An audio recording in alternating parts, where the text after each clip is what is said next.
Hello friends, Q card का topic है describe N energetic person that you know. अंदर के क्यूज हैं who this person is, how you know this person, why you think this person is energetic and explain how you feel about this person. अब पहले इसका meaning समझते हैं। ऐसे कोई व्यक्ति की बात कीजिए जो आपके मुताबिक, आपके हिसाब से बहुत ही एनर्जेटिक है, यानी एनर्जी से भरा है, उछल कूद करता है, बहुत ही क्रियाशील है और एंथुजियास्टिक है, उत्साही है।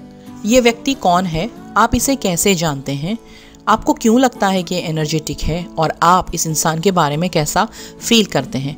आज हम जो स्टोरी डिस्कस करने वाले हैं वो कुछ ऐसी है कि मेरा एक नेव्यू है, यानी मेरा भांजा या भतीजा है, और वो मेरे हिसाब से बहुत ही एनर्जेटिक व्यक्ति है। यानी हम एक छोटे बच्चे की बात करने वाले हैं। अगर आपका कोई भांजा भतीजा नहीं है तो कोई बात नहीं, who is going to come and check कि आपका कोई नेव्यू या नीस है या नहीं। अगर आपको बोलने में दिक्कत होती है, जो रियल सिचुएशन नहीं है, तो आप मेरा नेबर है, उसका बेबी है, ऐसा भी बोल सकते हैं, मेरा कजिन है, ऐसा भी बोल सकते हैं। You can change it according to your convenience. अब देखेंगे कि जब हमें 1 मिनट का प्लानिंग टाइम दिया जाएगा तो हम जल्दी से पेपर पे क्या लिखेंगे। So who this person is में मैंने ABC लिखा है, आप चाहो वो नाम यहाँ पे फिल कर सकते हैं। How you know this person? Because he is my nephew, you can say because she is my niece, because he or she is my cousin, my neighbour's daughter, son, anything. Okay, why you think this person is energetic? Playing, running, dancing, jumping. Explain how you feel about this person. Carefree, playful और lucky. अगर आप ड्यूओलिंगो के students हैं तो आपको जो 30 seconds में बोलना है उसको मैंने आपके लिए अंडरलाइन किया है, और अगर आप IELTS के स्टूडेंट्स हैं तो आपको सभी चीज़ों की प्रिपरेशन करनी होगी। अगर आपको मेरे आइडियाज़ की PDF बुक को परचेज़ करना है तो ऊपर दिए गए नंबर पे आप मुझे संपर्क कर सकते हैं।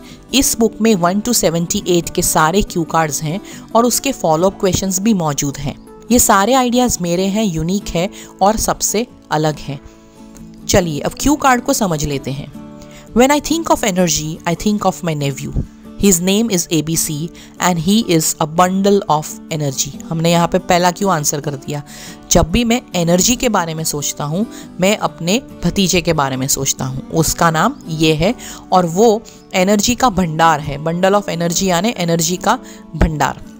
He is only 3 years old and he lives in my city. I meet him once a week and whenever I meet him, I'm filled with joy and energy. He is like my tonic. So ये आप थोड़ा सा उसको describe कर रहे हैं। वो 3 साल का है और मेरे ही शहर में रहता है।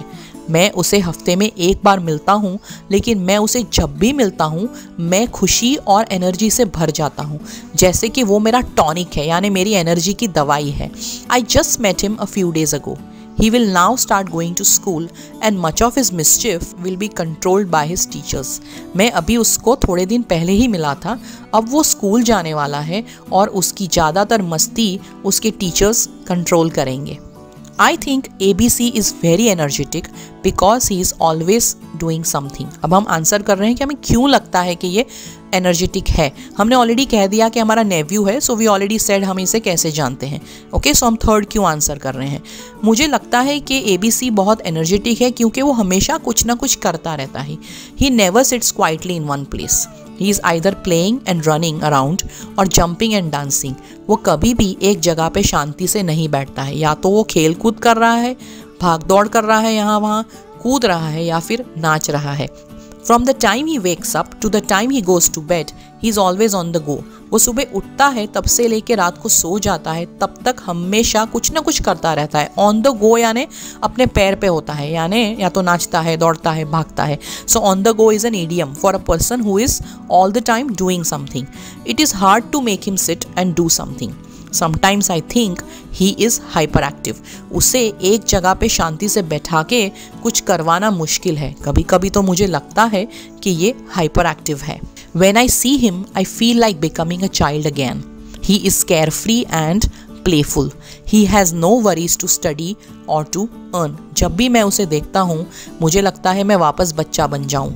वो बिंदास है, केयरफ्री है और प्लेफुल है, यानी खेलकूद करता रहता है। उसे पढ़ाई की और कमाने की कोई चिंता नहीं है। सो अब यहाँ पे हम आंसर कर रहे हैं हम उसके बारे में कैसा फील कर रहे हैं। Most of his day passes in having fun. I feel he is lucky and he is in the best phase of his life. उसका पूरा दिन मज़े करने में जाता है। मुझे लगता है ये बहुत ही खुशनसीब है क्योंकि वो अपने जीवन के बेस्ट फेज में है, बेस्ट समय में है। I also feel that his energy needs an outlet and so he needs similar company to enjoy his energy levels. मुझे लगता है कभी कभी कि उसकी जो एनर्जी है यानी उसके अंदर जो इतनी ऊर्जा भरी हुई है उसे बाहर निकालने की ज़रूरत है और इसलिए उसको उसके जैसा कोई साथी चाहिए जो उसके एनर्जी लेवल्स को एंजॉय कर सके। यानी उसे कोई सुस्त व्यक्ति नहीं चाहिए, उसे उसी की तरह कोई क्रियाशील इंसान दोस्त के रूप में चाहिए। But all of us are not as robust as him and so he becomes cranky sometimes. लेकिन हम सब उसके जितने मजबूत नहीं है तो इस वजह से वो कभी कभी चिड़चिड़ा हो जाता है। क्रैंकी यानी चिड़चिड़ा, रोबस्ट यानी मजबूत, ताकतवर।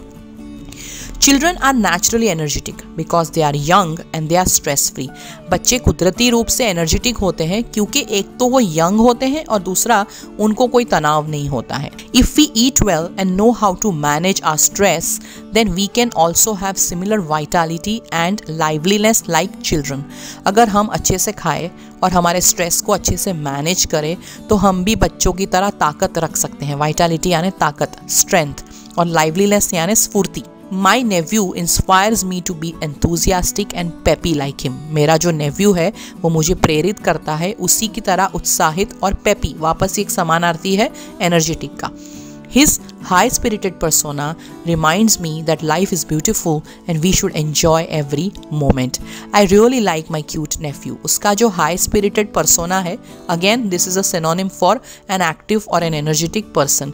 वो मुझे याद दिलाता है कि लाइफ ब्यूटीफुल है, सुंदर है और हमें हर मोमेंट को एंजॉय करना चाहिए।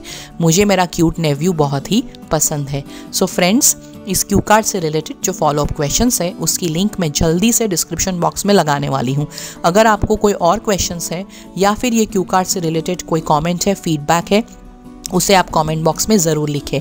All the best.